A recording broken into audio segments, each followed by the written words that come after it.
Decorations ಮಾಡ್ತಾಯಿದ್ವಿ. ಇದು already open ಆಗಿದೆ, ಸಾರಿ ಗೈಸ್. ಓಕೆ, ನಾನು ಮುಚ್ತೀನಿ. ಬನ್ನಿ ಡೆಕೋರೇಷನ್ಸ್ ಇವಾಗ ನಾನು ಇದನ್ನು ತೆಗಿತೀನಿ ಸ್ವಲ್ಪ. ಇದನ್ನು ತೆಗ್ದು ಇದನ್ನ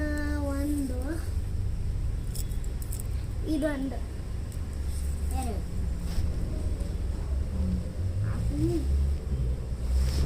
ಓಕೆ ಬಾಯ್.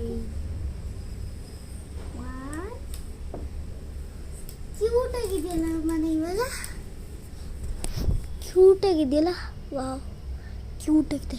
ಒಂದು ಬ್ಯಾಗು, ಒಂದು ಮದುವಾಗಿದ್ದು ಒಂದು ಡಾಲ್. ಇಲ್ಲಿಂದ ಲೆಟ್ ಇಟ್ ಗೋ ಕಾಣಿಸ್ತಿದೆ. ವಾವ್, ಬಾಯ್.